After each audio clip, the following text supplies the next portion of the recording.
ಮನೆ ಜಗ್ಲಿ ಮೇಲೆ ಕುತ್ಕೊಂಡು ಮಾತಾಡೋರು ಕೂಡ ಇವತ್ತು ಪ್ರಸ್ತಾಪ ಮಾಡ್ತಾರೋ ವಿಚಾರ ಇವತ್ತು ಪ್ರಜ್ವಲ್ ಬರ್ತಾರಂತೆ ಅಂತ.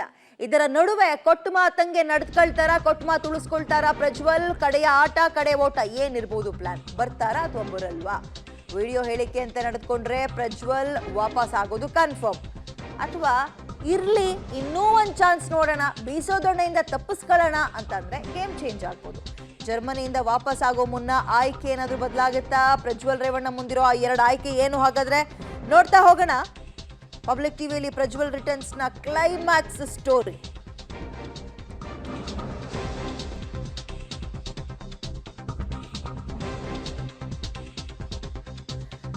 ವಿಡಿಯೋ ಹೇಳಿಕೆ ಅಂತ ಅವ್ರು ನಡೆದುಕೊಂಡ್ರೆ ವಾಪಸ್ ಆಗ್ತಾರೆ. ನೆನೆ ಪಬ್ಲಿಕ್ ಟಿವಿಯಲ್ಲೂ ಕೂಡ ನೀವು ಇಂಟರ್ನಲ್ ಡೀಟೇಲ್ಸ್ ನ ಗಮನಿಸಿದ್ರೆ ಈ ವಿಚಾರ ನಿಮ್ ಗಮನಕ್ಕೆ ಬಂದಿರುತ್ತೆ. ಏನಪ್ಪಾ ಅಂತ ಹೇಳಿದ್ರೆ, ಅವ್ರು ವಿಡಿಯೋದಲ್ಲಿ ಮಾತಾಡಿದಲ್ಲ ಡಿಪ್ರೆಷನ್ಗೆ ಹೋಗಿದ್ದೆ ಅಂತ, ಅವರು ಕೆಲ ಟ್ರೀಟ್ಮೆಂಟ್ ಅನ್ನ ತಗೊಂಡಿದ್ದಾರಂತೆ ಮನೋತಜ್ಞರಿಂದ.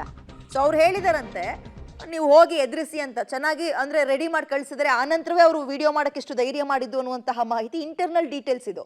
ಇದರ ನಡುವೆ ಪ್ರಜ್ವಲ್ ವಾಪಸ್ ಆಗೋದ್ರ ಬಗ್ಗೆ ಅವ್ರ ಹತ್ರ ಇರುವಂತಹ ಆಯ್ಕೆಗಳು ಏನು ಅನ್ನುವಂಥದ್ದನ್ನ ನೋಡ್ತಾ ಹೋಗೋಣ. ಕಡೆ ಆಟ ಕಡೆ ಓಟ, ಯಾವತ್ತಿದ್ರೂ ಎದುರಿಸ್ಬೇಕು ಅಂತ ಹೋಗಿ ಎದುರಿಸಿ ಬಂದ್ಬಿಡೋಣ. ಈಗ ದೇಶ ಅಂತೂ ಬಿಟ್ಟು ಹೋಗೋಕ್ಕಾಗಲ್ವಾ? ಹಣ ಎಷ್ಟೇ ಇರಲಿ ವಿದೇಶದಲ್ಲಿ ತಲೆಮರೆಸ್ಕೊಳ್ಳೋಣ ಅನ್ನೋಕ್ಕೆ ಸಾಮಾನ್ಯ ಜನ ಅಲ್ಲ, ಜನಪ್ರತಿನಿಧಿ, ಜನರನ್ನ ಪ್ರತಿನಿಧಿಸುವಂತಹ ವ್ಯಕ್ತಿ ಅವರು. ಹಾಗಾದ್ರೆ ಏನು ಆಯ್ಕೆ ನಂಬರ್ 1? ಯಾವತ್ತಾದ್ರೂ ತನಿಖೆನ ಎದುರಿಸಲೇಬೇಕು, ಹೋಗೋಣ ಎದುರಿಸೋಣ. ವಿಡಿಯೋದಲ್ಲಿ ಹೇಳಿದಂತೆ ಮೇ 31ಕ್ಕೆ ವಾಪಸ್ ಆಗೋ ನಿರ್ಧಾರ. ಅಂದ್ರೆ ಇವತ್ತು 30ನೇ ತಾರೀಕು ಅಲ್ವಾ, ಅವರು 31 ಅಂದ್ರೆ ಒಳಗೆ 10 ಗಂಟೆಗೆ ಎಂಟ್ರಿ ಕೊಡ್ಬೇಕು, SIT ವಿಚಾರಣೆ ಹಾಜರಾಗಬೇಕು ಅಂದ್ರೆ ಇವತ್ತು ರಾತ್ರಿ ಒಳಗೆ ಬಂದ್ಬಿಡ್ಬೇಕು, 31ನೇ ತಾರೀಕಿನ ಬೆಳಗ್ಗೆ ಒಳಗೆ ಬಂದ್ಬಿಡ್ಬೇಕು. ಸೊ ಹಾಗಾಗಿ ನಿಗದಿಯಂತೆ ಬುಕ್ ಮಾಡಿದ ಫ್ಲೈಟ್ನಲ್ಲೇ ವಾಪಸ್ ಆಗೋಕೆ ತೀರ್ಮಾನ ಮಾಡಿಕೊಂಡು ಏನು ಬ್ಯಾಗ್ ತಗೊಂಡು ಹೋಗಿದ್ರು ಅವ್ರ ಜೊತೆ, ಅದನ್ನು ವಾಪಸ್ ತಂದುಬಿಡೋದು, ಅಂದರೆ ವಾಪಸ್ ರಾಜ್ಯಕ್ಕೆ ಬರೋದು ಅಂತ. ಅರೆಸ್ಟ್ ಆದರೂ ಕಾನೂನು ಹೋರಾಟ ಮಾಡುವಂತಹ ಆಯ್ಕೆ ಅವ್ರ ಮುಂದೆ ಇದೆ. ಹೌದು ಇದೆ.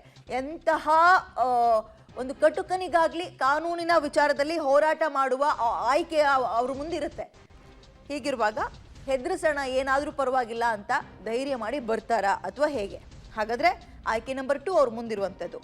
ಬೇಡ, ಈ ಟಿಕೆಟು ಕ್ಯಾನ್ಸಲ್ ಆದ್ರಾಗಲಿ, ಇನ್ನೊಂದೆರಡು ದಿನ ಕಾದು ನೋಡೋಣ, ಏನಾದರೂ ಬದಲಾವಣೆ ಮಾಡ್ಬೋದು, ಪ್ಲ್ಯಾನ್ಗಳು ಸಿಗ್ಬೋದು, ಮಿರಾಕಲ್ ಆಗ್ಬಿಡ್ಬೋದು ಈ ಪ್ರಕರಣದಲ್ಲಿ ಅಂತ ಏನಾದರೂ ವಾಪಸ್ ಉಳ್ಕೋತಾರ ಅಲ್ಲೇ.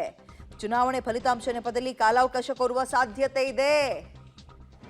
ನಿರೀಕ್ಷಣಾ ಜಾಮೀನು ಸಿಗ್ಲಿಲ್ಲ ಅಂದ್ರೆ ಜೂನ್ 3ಕ್ಕೆ ಹೊರಡುವ ಪ್ಲಾನ್ ಇದೆ. 4ಕ್ಕೆ ನೋಡಿದ್ರೆ ರಿಸಲ್ಟು. ಕಡೆ 2-3 ದಿನ ಫಾರಿನ್ ಶೆಲ್ಟರ್ ತೆಗೆದುಕೊಂಡು ಬಳಿಕ ವಾಪಸ್ ಆಗೋದು. ಅದಕ್ಕೆ ಹೇಳಿದ್ದು, ಈಗ ಅವರಿಗೆ ಬರಲೇಬೇಕಾದ ಅನಿವಾರ್ಯತೆ ಇರುವಂಥದ್ದು ಏನಪ್ಪಾ ಅಂದ್ರೆ, ಒಂದು ಕೊಟ್ಟು ಮಾತಂಗೆ ನಡ್ಕೊಳ್ಳೋದು. ವಿಡಿಯೋ ಮುಖಾಂತರ ಹೇಳಿದ್ದಾರೆ, ಕಾರ್ಯಕರ್ತರಿಗೆ ಕ್ಷಮೆ ಕೇಳ್ತೀನಿ, ದೇವೇಗೌಡರಿಗೆ ಕ್ಷಮೆ ಕೇಳ್ತೀನಿ, ನಮ್ಮ ಅಪ್ಪ ಅಮ್ಮಂಗೆ ಕೇಳ್ತೀನಿ, ಕುಮಾರಣ್ಣಂಗೆ ಕ್ಷಮೆ ಕೇಳ್ತೀನಿ, ಬರ್ತೀನಿ ಮತ್ತೆ 31ನೇ ತಾರೀಕು ಅಂತ ಹೇಳಿರೋ ಪ್ರಜ್ವಲ್ ಅವರ ವಿಚಾರದಲ್ಲಿ ತೀರಾ ನಾವು ಗಮನಿಸಬೇಕಾಗಿರೋ ವಿಚಾರ, ಅವ್ರ ಕ್ಷಮೆ ಕೇಳದೇ ಇರಲಿ, ರಾಜ್ಯಕ್ಕೆ ವಾಪಸ್ ಬರಲೇಬೇಕಾದ ಅನಿವಾರ್ಯತೆ ಪರಿಸ್ಥಿತಿಯನ್ನು ತಂದುಕೊಂಡಿದ್ದಾರೆ. ಕಾರಣ ಅವರ ಬಳಿ ಇರುವಂತಹ ಪಾಸ್ಪೋರ್ಟ್ ಎಕ್ಸ್ಪೈರ್ ಆಗೋಕ್ಕೆ ಕೆಲವು ದಿನಗಳು ಬಾಕಿ ಇದೆ.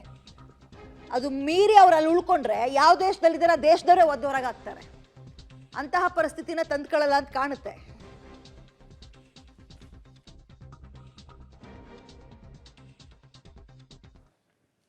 ಓಕೆ, ಇದ್ರ ಬಗ್ಗೆ ಹೆಚ್ಚಿನ ಡೀಟೇಲ್ಸ್ ನಮ್ಮ ಪ್ರತಿನಿಧಿ ಉಮೇಶ್ ನೀಡ್ತಾರೆ. ಉಮೇಶ್, ವಿಡಿಯೋ ಹೇಳಿಕೆಯ ನಂತರ ಬರೀ SIT ಮಾತ್ರ ಅಲ್ಲ, ರಾಜ್ಯದ ಹಲವಾರು ಜನ ಮತ್ತು JDS ಕಾರ್ಯಕರ್ತರು, ಪ್ರಜ್ವಲ್ ಅಭಿಮಾನಿಗಳು, ಬೇರೆ ಪಕ್ಷದ ಕಾರ್ಯಕರ್ತರು ಎಲ್ಲರೂ ಕಾಯ್ತಾ ಇರುವಂಥದ್ದು ಪ್ರಜ್ವಲ್ ಬರ್ತಾರಾ ಅಥವಾ ಇಲ್ವಾ ಅಂತ. ಸೊ ಈಗ ಅವ್ರ ಮುಂದೆ ಎಷ್ಟು ಆಯ್ಕೆಗಳಿದೆ? ಬರಲೇಬೇಕಾದಂತಹ ಒಂದೇ ಆಯ್ಕೆ ಇರುವಂಥದ್ದ, ಅಥವಾ ಬರ್ದಿದ್ರೂ ಆಗುತ್ತೆ, ಇನ್ನೊಂದು ಸ್ವಲ್ಪ ದಿನ ನಾನು ಆ ಕಡೆ ಓಡಾಡ್ಕೊಂಡು ಇರ್ಬೋದು ಅನ್ನುವಂತಹ ಆಯ್ಕೆಯೂ ಅವ್ರ ಮುಂದಿದೆಯಾ? ಏನಾಗ್ಬೋದು?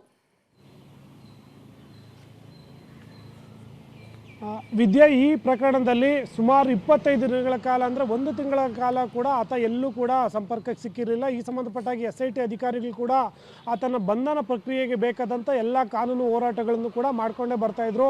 ಈ ಸಂದರ್ಭದಲ್ಲಿ ಮಾಜಿ ಪ್ರಧಾನಿ ದೇವೇಗೌಡರು ಮತ್ತು ಮಾಜಿ CM ಕುಮಾರಸ್ವಾಮಿ ಅವರು ಕೂಡ ಪ್ರಜ್ವಲ್ ರೇವಣ್ಣ ಎಲ್ಲೇ ಇದ್ದರೂ ಕೂಡ SIT ಮುಂದೆ ಹಾಜರಾಗಬೇಕು ಅಂತ ಒಂದು ಮನವಿ ಮಾಡಿಕೊಂಡ್ರು. ಆ ನಂತರದಲ್ಲೇ ಪ್ರಜ್ವಲ್ ರೇವಣ್ಣ ವಿದೇಶದಿಂದ ವಿಡಿಯೋ ಮಾಡಿದ್ದಂಥದ್ದು. ವಿಡಿಯೋ ಮಾಡಿದ ನಂತರದಲ್ಲಿ ಆ SIT ಅಧಿಕಾರಿಗಳ ಮುಂದೆ ಅಂದರೆ ಅಂದರೆ ನಾಳೆ 10 ಗಂಟೆಗೆ ಹಾಜರಾಗ್ತೀನಿ ಅನ್ನೋ ಹೇಳಿಕೆ ವಿಡಿಯೋ ಬಿಡುಗಡೆ ಮಾಡಿದ್ದು ಅಂಥದ್ದು. ಈ ಬಿಡುಗಡೆ ಆ ವಿಡಿಯೋ ನಂತರದಲ್ಲಿ ಬಹುತೇಕ ಎಲ್ಲರಿಗೂ ಒಂದು ಕನ್ಫರ್ಮ್ ಇರುವಂಥದ್ದು, ಅಂದರೆ ನಾಳೆ ಗ್ಯಾರಂಟಿ ಪ್ರಜ್ವಲ್ ರೇವಣ್ಣ ಬಂದೇ ಬರ್ತಾರೆ ವಿದೇಶಕ್ಕೆ. ಯಾವಾಗಿದ್ದರೂ ಇದು ಗಂಭೀರ ಸ್ವರೂಪದ ಪ್ರಕರಣ ಆಗಿರೋದ್ರಿಂದ ಆದಷ್ಟು ಬೇಗ SIT ಅಧಿಕಾರಿಗಳ ಮುಂದೆ ವಿಚಾರಣೆಗೆ ಹಾಜರಾದರೆ ಅವ್ರಿಗೆ ಒಳ್ಳೆಯದು. ಎಷ್ಟು ದಿನ ತಲೆ ತಪ್ಪಿಸ್ಕೋತಾರೋ ಅಷ್ಟೂ ದಿನ ಕೂಡ ಅದು ಕಾನೂನು ಕಂಟಕ ಆಗುತ್ತೆ ಅನ್ನೋದ್ರ ಬಗ್ಗೆ ಆತನಿಗೂ ಕೂಡ ಮಾಹಿತಿ ಇರುವಂಥದ್ದು. ಹಾಗಾಗಿ ಇವತ್ತು ಬಂದೇ ಬರಬೇಕಾಗುತ್ತೆ. ಬಂದ ನಂತರದಲ್ಲಿ ನಾಳೆ SIT ಅಧಿಕಾರಿಗಳ ಮುಂದೆ ವಿಚಾರಣೆ ಹಾಜರಾಗಿ ಆ ಪ್ರಕರಣದ ಏನು ಕಾನೂನು ಹೋರಾಟ ಏನಿರುತ್ತೆ ಆ ನಂತರದಲ್ಲಿ ಮಾಡ್ಕೊಳ್ಳೋದು ಒಂದು ಪ್ಲ್ಯಾನ್ ಆಗಿರುವಂಥದ್ದು. ಮತ್ತೊಂದು ಏನಂತಂದರೆ ಇನ್ನೇನು 34 ದಿನಗಳ ಕಾಲ ವಿದೇಶದಲ್ಲೇ ಇರುವಂಥದ್ದು.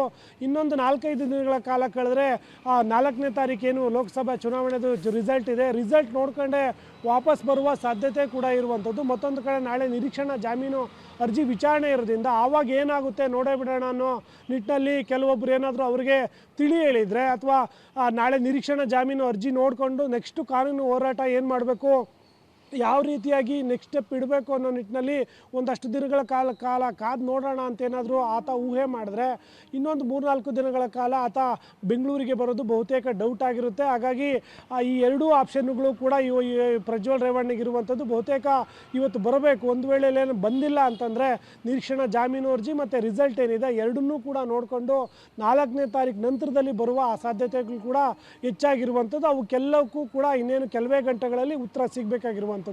ವಿದ್ಯಾ, ಸರಿ, ಧನ್ಯವಾದ ತಮ್ಮೆಲ್ಲ ಡೀಟೇಲ್ಸ್ಗೆ ಉಮೇಶ್.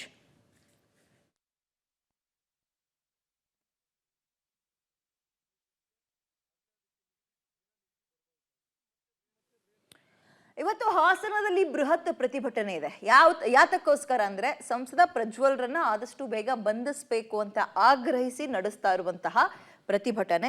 113ಕ್ಕೂ ಹೆಚ್ಚು ಸಂಘಟನೆಗಳು ಪ್ರತಿಭಟನೆಗೆ ಸಿದ್ಧತೆಯನ್ನ ಮಾಡಿಕೊಂಡಿದ್ದು ಸುಮಾರು 10,000 ಹೋರಾಟಗಾರರು ಈ ಹೋರಾಟದಲ್ಲಿ ಇವತ್ತು ಭಾಗಿಯಾಗೋ ಸಾಧ್ಯತೆ ಇದೆ.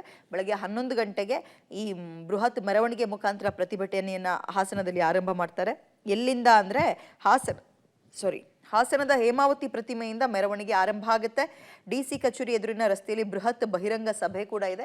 ಈ ಕಡೆ ಅವರು ದೇಶಕ್ಕೆ ವಾಪಸ್ ಆಗ್ತಾ ಇದ್ದಾರೆ ಒಂದು ಕಡೆ, ಮಗದೊಂದು ಕಡೆ ಅವ್ರನ್ನ ಅರೆಸ್ಟ್ ಮಾಡಬೇಕು, ಆದಷ್ಟು ಬೇಗ ಬಂಧಿಸಬೇಕು ಅಂತ ಆಗ್ರಹಿಸಿ ನಡೆಸ್ತಾ ಇರುವಂತಹ ಪ್ರತಿಭಟನೆ ಹಾಸನದಲ್ಲಿ ಇವತ್ತು ಜೋರಾಗುವ ಸಂಭವ ಇದೆ, ಸಾಧ್ಯತೆ ಇದೆ.